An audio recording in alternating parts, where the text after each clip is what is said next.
Halo semua, balik lagi dengan gua Vanka Film. Seperti biasa di video kali ini Mimin akan membahas alur cerita Battletron Heaven versi novel. Jadi minta maaf jika antara narasi dan gambar kurang nyambung, karena di episode yang Mimin sampaikan belum rilis filmnya. Sebelumnya bagi kalian yang tidak mau terkena spoiler, alangkah baiknya untuk tidak menonton channel ini. Tapi bagi kalian yang penasaran dengan kelanjutannya, silahkan untuk tetap stay dan subscribe channel ini supaya tidak ketinggalan alur ceritanya. Oke, tanpa perlu banyak basa-basi, langsung saja kita masuk ke alur ceritanya.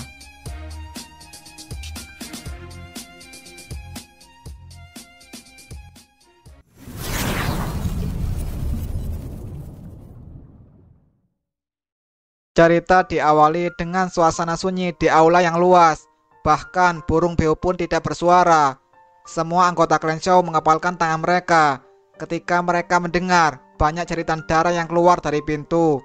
Sekarang setelah Xiaoyan kembali, keluhan yang mereka alami selama beberapa hari terakhir saat ini menghilang dengan setiap jeritan mengerikan dari luar pintu. Tatapan di aula besar sekali lagi berkumpul di belakang Xiaoyan yang diam-diam duduk di kursi dengan punggung menghadap mereka. Pemimpin klan junior, penatua pertama, mengambil satu langkah maju yang bersemangat dan memecah keheningan aula besar. Penatua pertama, panggil saja aku Xiaoyan.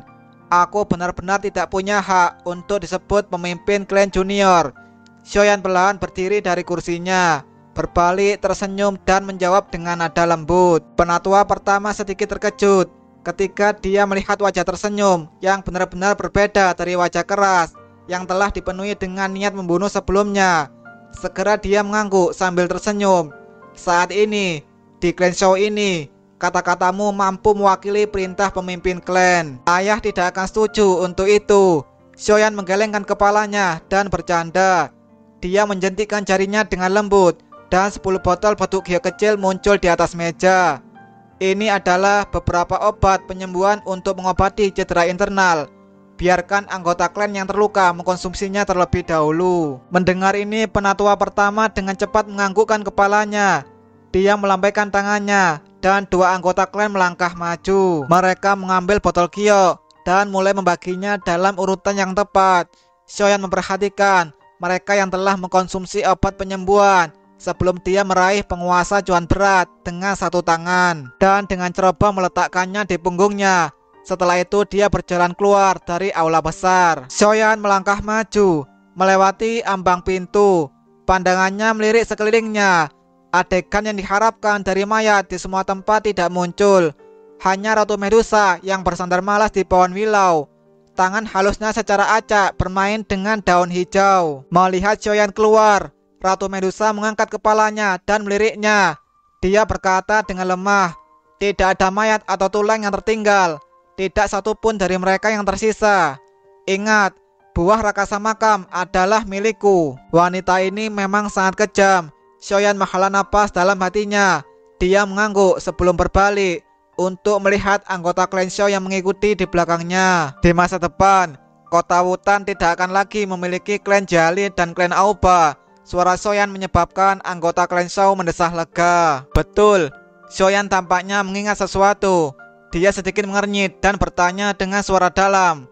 Penatua pertama, di mana anggota klan Shaw yang lain? Klan Shaw tampaknya tidak hanya memiliki beberapa orang ini, kan? Kamu tidak perlu khawatir jika hanya ada beberapa orang yang tersisa di klan Shaw. Wajah apa yang akan saya miliki ketika saya pergi menemui leluhur kita? Penatua pertama menggelengkan kepalanya sambil tersenyum dan menjelaskan, "Saya sudah berharap bahwa akan ada orang yang akan menjarah kita dalam kondisi menyedihkan kita. Oleh karena itu, saya telah mengatur agar tanggungan klan untuk pindah gunung di belakang terlebih dahulu. Ada cukup banyak anggota klan yang cukup kuat melindungi mereka di sana." Xiaoyan menghela napas lega setelah mendengar ini. Dia membalikkan kepalanya ketika dia melihat kepala kecil yang keluar dari kerumunan. "Gadis kecil, pergi ke gunung di belakang dan panggil anggota klan untuk keluar." Kakak Xiaoyan kembali. Tidak ada yang akan terjadi pada klan Shaw. Xiaoyan melambaikan tangannya ke arah Xiao Qing dan berbicara sambil tersenyum. Setelah mendengar perintah Soyan, Shocking dengan cepat keluar dari kerumunan. Dia memberikan respon yang tajam sebelum melompat-lompat dan bersorak saat dia berlari ke belakang rumah Clan Shaw. Soyan menghela napas panjang. Dia menoleh dan memperhatikan penatua pertama. Sekarang, penatua pertama, bisakah kamu ceritakan semua hal yang baru-baru ini terjadi pada Clan Shaw secara detail? Setelah mendengar kata-kata Soyan, wajah penatua pertama yang awalnya tersenyum segera menjadi pahit. Dia menghela napas sambil menghadap Soyan dan berkata, "Masuk dan kita akan bicara." Ketika dia berbicara, mereka berempat berbalik dan berjalan ke aula. Penatua kedua dan ketiga saling bertukar pandang dan mengikutinya dengan wajah yang sama suramnya. Kemudian mereka duduk berturut-turut dan anggota klan di samping buru-buru membawa teh panas. Tangan Soyan memegang cangkir teh. Dia melirik wajah serius dari penatua pertama dan dengan lembut berkata, "Katakan, apa yang terjadi?" Penatua pertama menganggukkan kepalanya. Tatapannya berhenti di mana Ratu Medusa yang duduk dengan wajah tenang. "Kamu tidak perlu khawatir tentang dia. Bicara saja." Soyan menggelengkan kepalanya dan berkata. Penatua pertama menganggukkan kepalanya dengan senyum pahit dan menghela napas. "Sejak kamu meninggalkan Wutan City, Clan Shaw kami dengan sejumlah besar obat penyembuhan yang kamu tinggalkan perlahan-lahan memperkuat posisi kami di dalam kota Wutan. Meskipun Clan Jali dan Clan Aoba berpikir untuk menyatukan dan menekan Clan Shaw selama periode waktu ini, Clan Shaw kami bertahan satu demi satu dengan dukungan dari Yafei Shoji. Karena keuntungan yang diperoleh Clan Shaw dari penjualan obat penyembuhan selama 2 tahun ini menjadi terlalu besar. Itu juga mengakibatkan konflik kami dengan Clan Jali dan Aoba menjadi semakin kuat. 3 bulan sebelum Anda kembali, mereka akhirnya tidak bisa menahan diri dan mulai menggunakan kekerasan. Untungnya, bagaimanapun, kekuatan Clan Shaw telah melonjak selama 2 tahun ini dalam hal kekuatan murni. Bahkan dengan penyatuan 2 klan mereka tidak dapat memperoleh banyak manfaat. Tapi setelah berbicara ke titik ini, ekspresi penatua pertama tiba-tiba menjadi tidak stabil. Dia mengepalkan tangannya. Hanya 3 hari yang lalu, Clan Shaw menerima pukulan paling tragis. Pada saat malam hari ketika pertahanan Clan Shaw berada dalam posisi terlemah, 3 pria berjubah misterius yang melebihi harapan semua orang tiba-tiba datang dari langit. Meskipun mereka tidak mengambil inisiatif untuk melukai orang, mereka merusak Clan Shaw sampai benar-benar berantakan. Kerusakan yang mereka sebabkan memperingatkan seluruh Clan Shaw. Pemimpin klan sangat marah. Dia memimpin orang-orang kuat dari Clan Shaw, ingin menghentikan mereka. Namun kekuatan pihak lain terlalu menakutkan. Kami bertiga bahkan tidak bertahan satu pertukaran dengan orang yang berjubah, yang ternyata dia adalah pemimpinnya. Sebelum kami semua terluka parah, kami semua tahu bahwa orang itu menahan diri. Kalau tidak, kami bertiga pasti akan hidup dari satu serangan itu. Tubuh penatua pertama sedikit gemetar saat dia menundukkan kepalanya dan berkata. Mendengar ini, ekspresi Soyan tiba-tiba menjadi sangat jelek. Cangkir teh di tangannya diremas sampai pecah. "Di mana ayah?" Tatapan Soyan menatap tajam pada 3 tetua. Napasnya cepat dan suaranya agak serak. Mendengar ini, ekspresi dari penatua pertama dan 2 penatua lainnya menjadi suram ketika mereka menggelengkan kepala mereka dengan pahit. Ayah tidak ada di gunung belakang. Ekspresi Soyan begitu jelek. Tiba-tiba dia berdiri dan raungan menakutkan keluar dari mulutnya. "Katakan padaku." 3 pria berjubah misterius itu datang. Pemimpin klan tampaknya juga menyadari niat mereka. Oleh karena itu, untuk menghindari cedera atau kematian anggota klan, dia sendiri mengalihkan 3 orang misterius pergi dan sampai sekarang dia belum kembali.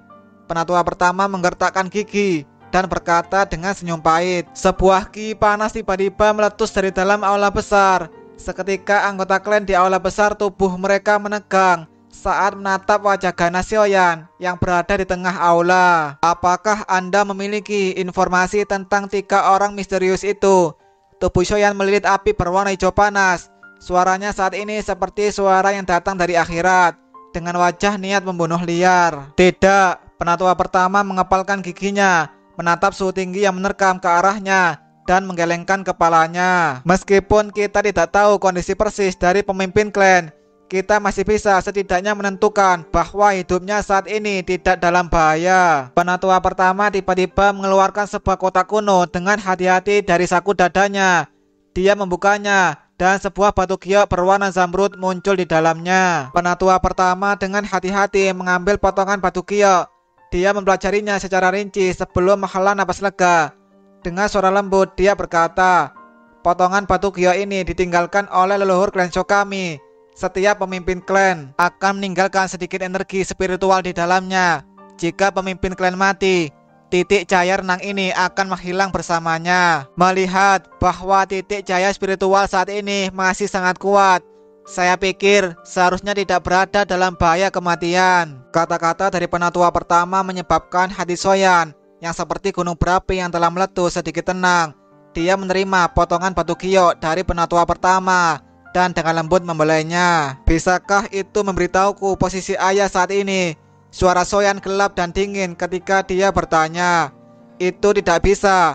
Penatua pertama bergetar dengan senyum pahit. Soyan menghirup udara dingin yang dalam. Dia perlahan menutup matanya. Niat membunuh liar di dalam hatinya mempengaruhi alasannya yang hampir mencapai batasnya. Ada jejak energi yang ditinggalkan oleh orang-orang dari Mystical Sector di dalam mereka bertiga. Ratu Medusa yang duduk dengan tenang di samping tiba-tiba melirik Soyan dan berkata, "Ini sedikit seperti penatua pertama dari sekte Mysticloud." Mata tertutup Soyan tiba-tiba terbuka. Niat membunuh gelap dan dingin yang bahkan menyebabkan Ratu Medusa terkejut perlahan-lahan merembes keluar dari tubuh Soyan. Dia mengangkat kepalanya. Wajah lembut dan tampan itu sekarang benar-benar dipenuhi dengan keganasan dan kegilaan. "Kali ini dia harus mati. Siapapun yang menghentikan saya akan mati." Niat membunuh liar merembes keluar dari tubuh Soyan di aula besar. Semua orang sangat ketakutan saat memandangi wajah buas itu dan tidak berani mengeluarkan suara sedikit pun. Pemimpin klan junior, 3 orang misterius itu berasal dari Mystical Sector. Ekspresi penatua pertama sedikit jelek saat dia bertanya dengan lembut. Soyan menghirup udara dingin. Dia mengangguk sedikit dan berkata dengan suara gelap, "Karena dia mengatakan bahwa tubuhmu memiliki energi remanen Yunleng di dalam mereka, maka secara alami itu tidak mungkin salah. Selain itu, klan saya telah mengalami serangan kejutan semacam ini tidak lama setelah saya meninggalkan Mystical Sector. Bagaimana Mystical Sector tidak terkait dengan masalah ini? Lalu apa yang harus dilakukan oleh pemimpin klan junior?" Penatua pertama tertawa getir. "Aku sudah mengatakan bahwa dia harus mati kali ini," kata Soyan dengan suara tebal. Penatua pertama sambil menatap Soyan yang wajahnya dipenuhi niat membunuh. Kemudian dia berkata, "Pemimpin klan junior, meskipun saya tidak tahu status orang misterius di Mystical Sector, saya tidak berpikir itu harus rendah dari penampilan kekuatannya, bukan seperti yang diharapkan."